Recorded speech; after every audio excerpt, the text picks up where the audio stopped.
হামজার বেতন কত? মাসে কত টাকা আয় করেন এই ফুটবলার? চায়ের দোকান থেকে শুরু করে ক্যাম্পাসের ক্লাসের ফাঁকে কিংবা অফিসের অলস সময় এই আলোচনা যে হট টপিক। শেফিল্ড ইউনাইটেডের সাথে ধার অধ্যায় শেষ করে হামজা পাড়ি দিয়েছেন পুরনো ভালোবাসা লেস্টার সিটিতে। তবে শেফিল্ড থেকে কত আয় করলেন 27 বছর বয়সী এই ফুটবলার?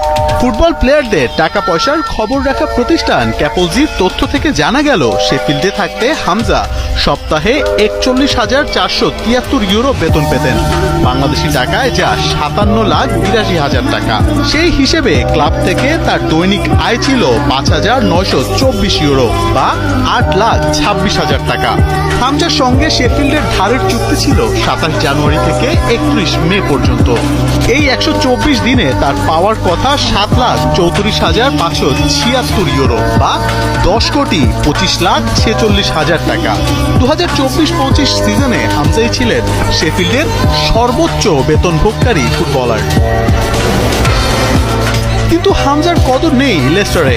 এই ক্লাবে হামজা বেতন পান মাত্র 17,774 ইউরো বা 24,78,000 টাকা।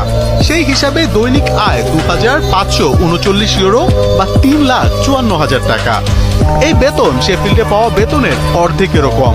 ধারে হামজাকে শেফিল্ডে পাঠানোর সময় একটি চুক্তিপত্র সাইন করে লেস্টার সিটি। চাইলে হামজাকে কিনে নিতে পারবে শেফিল্ড, কিন্তু যেহেতু প্রিমিয়ার লিগে ওঠা হয়নি তাই হামজাকে কেনার কোনো প্রস্তাবও দেয়নি শেফিল্ড।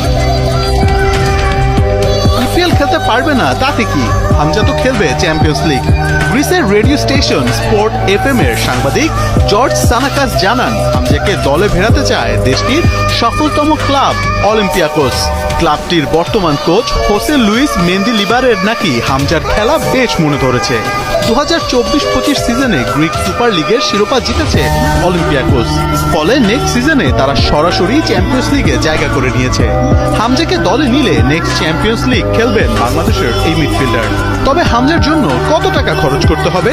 ট্রান্সফার মার্কেট বলছে হামজার দামটা 45 লাখ ইউরো বা 62,90,00,000 টাকা।